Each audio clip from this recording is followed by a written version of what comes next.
Today I want to talk about the worst generation of Jehovah's Witnesses. This is not to single out just any group or generation, but as I take a deeper look and a deeper dive, I see the generation that seemed to be the most submissive. Think about it. Close your eyes. Think about the assembly halls in the 80s and 90s. You could smell the floor wax. You could even smell the brand new suits. I mean, it's kind of eerie when you think about it, but to a child, it looked like peace. You know, when I left, there was a part of me that wished it was the truth because I was just so comfortable. Back then, there was no internet to accuse them of anything. When you thought about an apostate, you pretty much thought about the crazy guys on the corner holding up signs, and you had no reason to second guess this religion. To the world, it looked like order. How many times did you hear about how good and clean the Jehovah Witnesses used to leave venues when they have their assemblies or their conventions? You heard about it all the time. No one had nothing negative to say about Jehovah Witnesses in that generation. The baby boomer generation, the most submissive.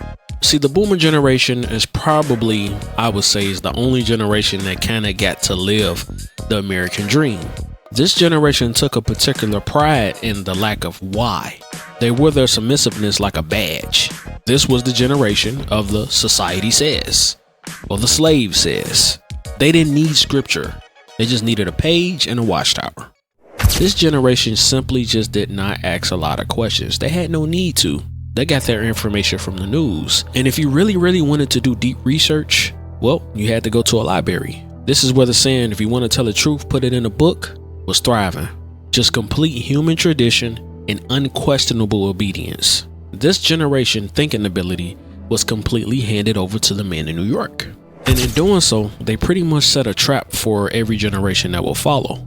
They built the foundation of the don't ask questions. And now that the internet has taken over and all the light of the truth is coming out, they're wondering why their children and grandchildren are walking away. Now, why am I calling them the worst generation of Jehovah Witnesses?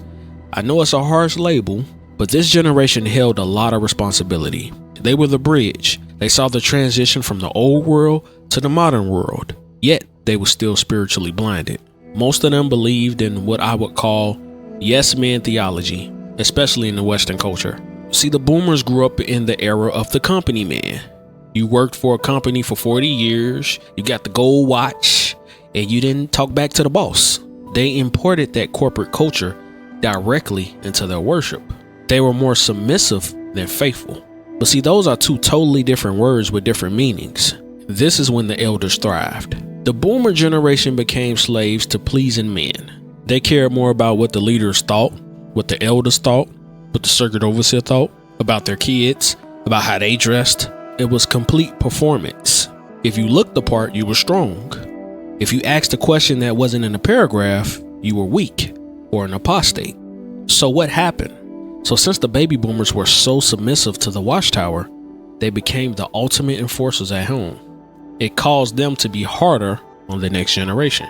And in my opinion, I think Gen X got it the worst. They were told that this world was going to be over with.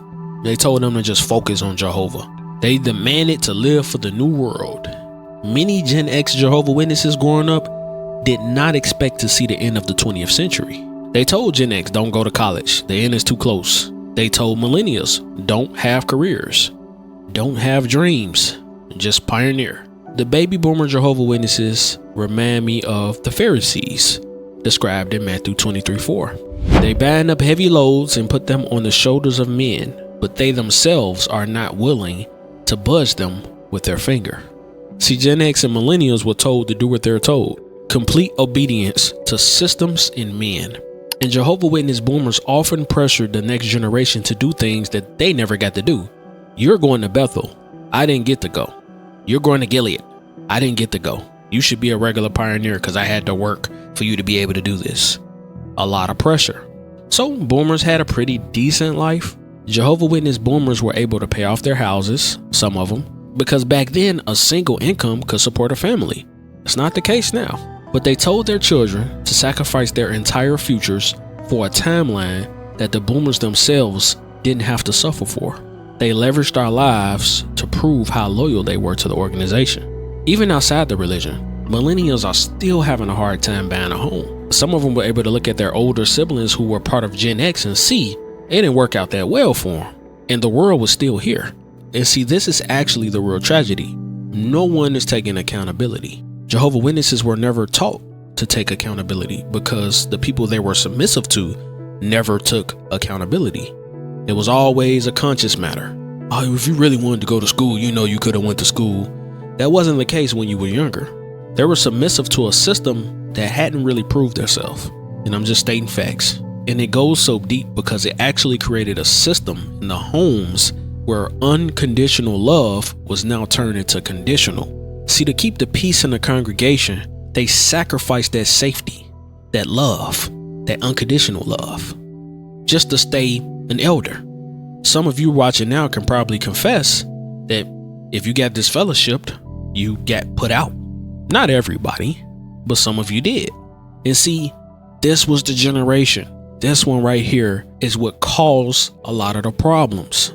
Not saying that the generation before, the Charles Taze Russell generation and everything, didn't have nothing to do with anything. But this is where the most judicial cases that we're dealing with today happened. They were so afraid to bring reproach on Jehovah's name, which really meant bringing reproach on the organization's reputation, that they stayed silent when they should have screamed.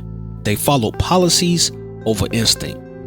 See, 1 Timothy 5:8 is actually interesting.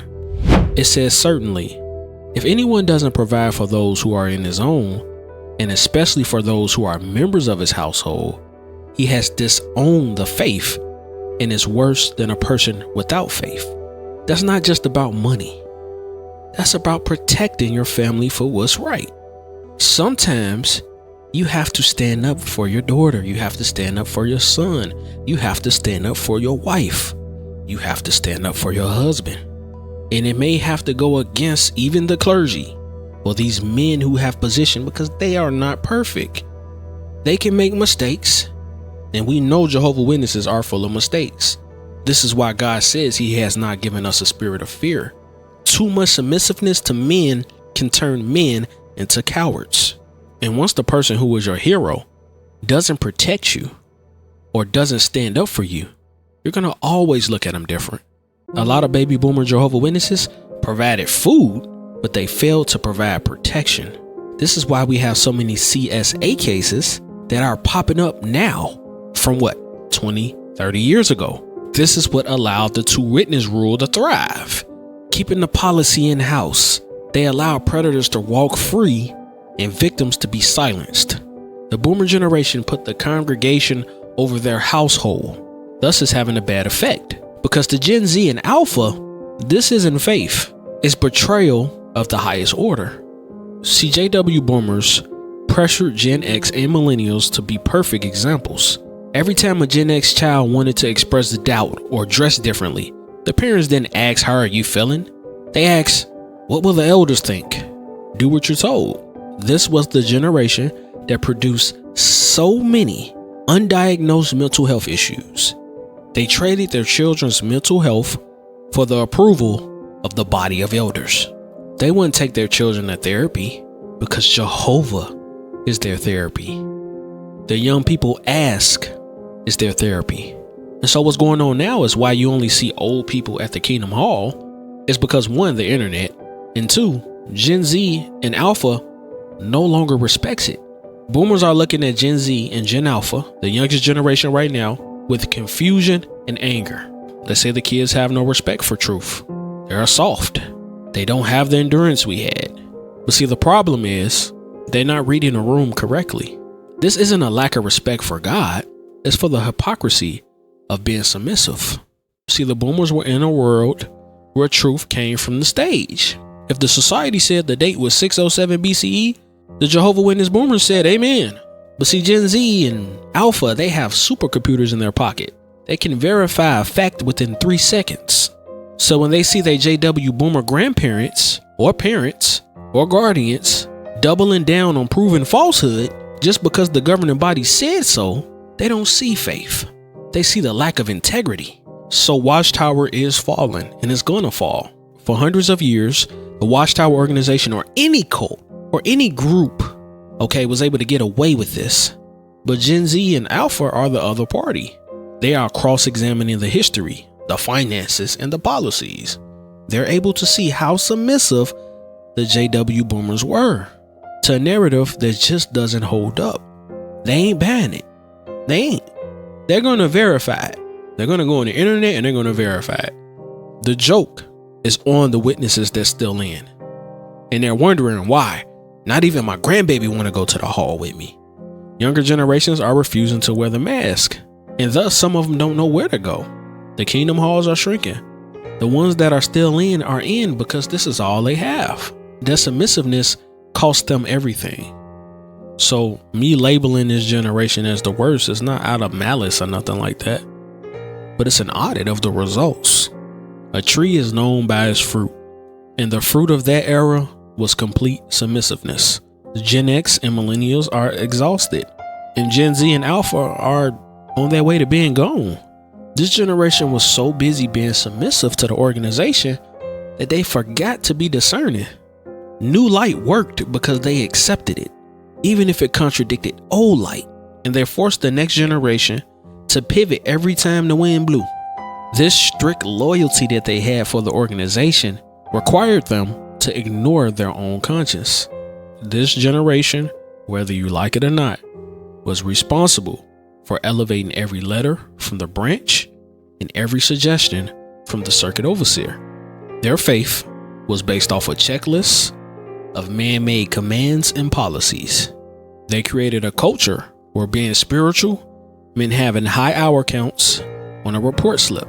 And I always say Gen X got it the worst because the boomers taught Gen X first that their value was tied to complete performance. The boomers gave Gen X impossible standards and they couldn't keep up with it. It was less grace. They offered more pressure. The organization image became more important than them. So what's going on now? The witnesses who are completely stuck, they're pretty much entering their twilight years. They're looking around the empty kingdom halls and wondering where everybody went. They blame the world. They blame Satan.